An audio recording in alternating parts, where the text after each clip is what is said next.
news department, which is a hard-hitting, energetic a pursuit of information and of the truth. And that energy of feeling like we were in a newsroom while telling the story, combined with the limited amount of time I had in order to get this story out this year, I think gave this the whole, that was responsible for the style this film was shot in. Question ici, là-bas, le micro. Oui, oui, vous l'avez. Hello. My question is for you, Steven. It's perhaps your first press movie, but also your first feminist movie. Do you consider this film, because we are living an incredible time of transition for women now, so do you consider that it is also your first feminist movie? No, my first feminist movie was The Color Purple. That was my first feminist movie. And that came from experience because I had a very strong mom. I've been raised in a world of women. I have 3 younger sisters. I have no brothers. Every single person that's run my company has been a woman. Every department currently at Amblin Partners, every single department is headed by a woman. And this is the world that I'm most comfortable living in, which probably qualifies me to be the right choice to direct the Pentagon Papers. Question. Bonjour, je suis David Mikanowski du Point Pop. C'est une question destinée à Steven Spielberg. Désolé. En fait, The Paper, Pentagon Papers, se termine pile là où les hommes du président commencent. Et je souhaitais savoir quelle a été l'influence du film de Pakula sur le vôtre, et aussi quels sont les points communs et les différences entre les deux films. Well, obviously, at the end of your movie, I mean, we see the premises, obviously, of Watergate. I mean, would you say that Pakula's film influenced you in some ways, or not at all? Well, I think All the President's Men is the greatest newspaper movie ever shot. I'm just happy to be, somewhere in the realm of, as a cousin to that greatest story of journalism. And I honored Alan Pakula, who I never met, by the way, by ending our film with some of the same angles he used to begin his film, All the President's Men, with the break-in at the Watergate at the Democratic National Committee headquarters.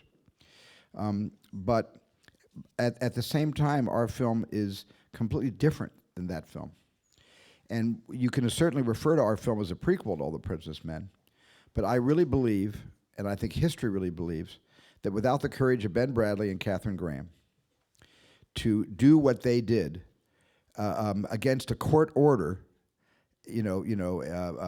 leveled by Judge Murray Gorfine of an appellate court against the New York Times, for them to act at that moment in time gave such credibility to the Washington Post. They went from the second newspaper in Washington, D.C. The first was the Washington Star. They went from the also ran to a major local paper and also national paper because of just the Pentagon Papers story. And I really believe that led to the courage that Katharine Graham had and Ben Bradlee certainly had to then pursue, through Carl Bernstein and Bob Woodward, all the money trails that led directly to the resignation of Richard Nixon. So I think we're more than just a prequel in that sense. Hi, I'm Aston from Brain Damaged. I have a question for Meryl about your character. It's a very strong woman, even though we don't see it.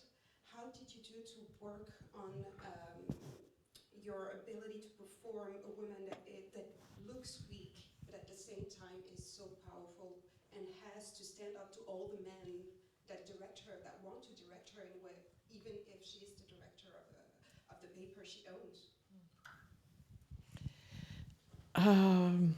Well, I've been in meetings where I've made a suggestion, meetings where I'm one of 2 women and there are 6 to 9 men, and a woman will suggest something and everybody go, yeah, and then the men will talk about it, and the same suggestion will come out of a man's mouth, and somebody goes, that's where we have to go. That's the kind of thinking we need to hear. And I don't know one woman that has not been in that meeting. And so we all share the understanding of what this is and where we are sort of in the evolutionary scale of, human progress. We're getting there, but we're not there yet. So this comes at a particularly interesting moment, this film, when the first iteration of the script came to Amy Pascal, who's the first producer of it. She bought it 6 days before the election, where she fully anticipated that Hillary Clinton would be the president of the United States, first female president. And this would be kind of a nostalgic look back at the origin story of that kind of leadership.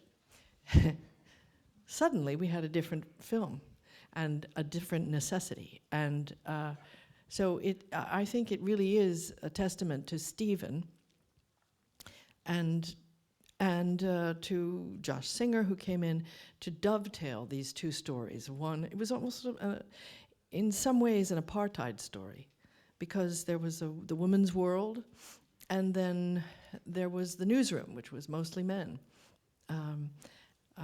And that is the way the world was. I remember it very well in 1971.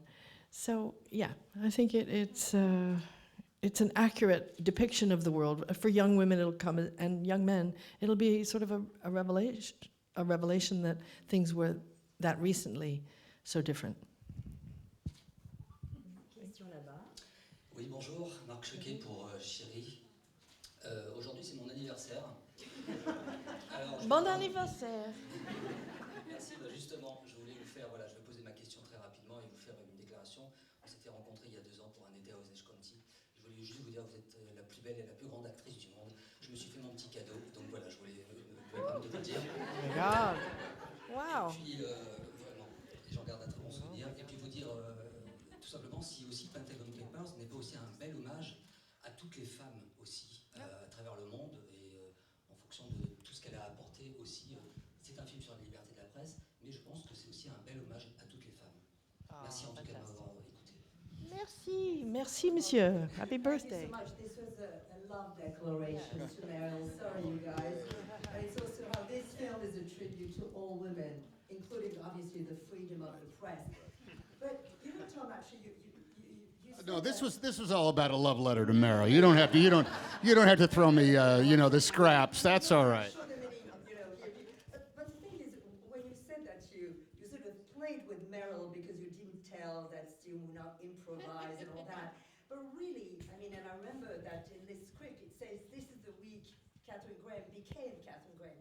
Did you really thought about that to really change your the way you played, you co-starred with Meryl? Did it sort of feed in a way the dance? I was very much aware of, between the research and the conversations that I had with the principals. There is an element to the film that was not necessarily written. What was very much a part of Ben Bradley himself is that he knew the cost of being Catherine Graham prior to the week that the movie is made. He knew that the newspaper had been her father's.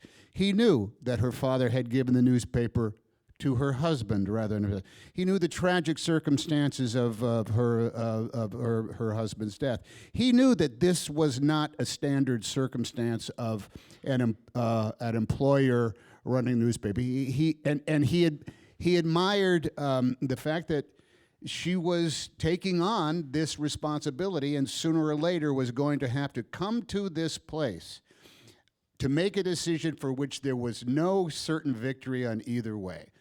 When I first read the screenplay and knew that this was the story of how Catherine Graham became Catherine Graham, the key to it, both in Liz Hannah's original screenplay and then much, by the time we got to the place and much had been added onto the story, it even amplified more so this extraordinary moment that I think is right out of High Noon or The Godfather or Doctor Strangelove or any number of other great films in which Catherine Graham has to say go or no go, publish or not publish.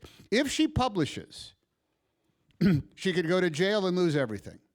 If she does not publish, what's the point of having a newspaper and being the boss? There is no, the risk on that is extraordinary. And I loved the fact that I felt that it was a selfish thing that I had in my pocket, that I was the guy on the phone. I was playing the guy on the phone who said, you've got to do it. Everybody else was saying, don't, you can't, you mustn't, I wouldn't. And I'm the one guy on the phone saying, you got to. And so in that case, I think one of the most exciting moments I had in all of my career was being on a phone in a tent, off stage, hearing Meryl Streep make the decision that really drives a movie forward. The last time, if I could just throw that's beautifully spoken, Tom. And the last time, the one movie, I didn't tell this to you, Meryl, or you, Tom, either, but I told it earlier in another interview. But the one movie, because I find phone calls, frankly, in movies to be completely boring. The movie that the phone call wasn't boring in was Alfred Hitchcock's Dial M for Murder. Okay? That was going through my mind. What is the Dial M for Murder version to allow Katharine Graham not to be garroted by the man behind the curtain, which was Arthur Parsons?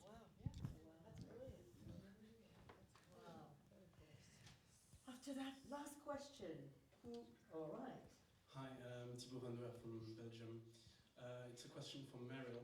How did you build a character like that? And you played journalists before. Did your character in Robert Redford's Lines for Lambs help you to build this character, which is in another level in the journalism business? Not at all. Yeah, I had even forgotten I made that movie, frankly, until you brought it up. But you'll never forget you made this one. I think the crucial difference actually is that I wasn't playing a journalist. That's the journalist. That's the and the way that Tom brought that kind of galvanizing, testosterone-driven, aggressive, news-gathering appetite to this part. He was the sort of seat and center of her ability to make that decision. Her courage came from that partnership. And to me, one of the most interesting parts of this entire script is that it is not just the story of Katharine Graham becoming Katharine Graham. It is about a partnership, a working partnership. It's about the work that a man and a woman did that sort of shifted history. You, in the first scenes in this movie, you don't really know that he isn't her boss because he acts like her boss. And in some ways, I think she probably thought she deferred to him. But how their relationship grew, and over time, I think that it was so fruitful, important, and for us, in a movie, you never see that. You never see a relationship like this one. It's definitely, they loved each other. They definitely did. I've seen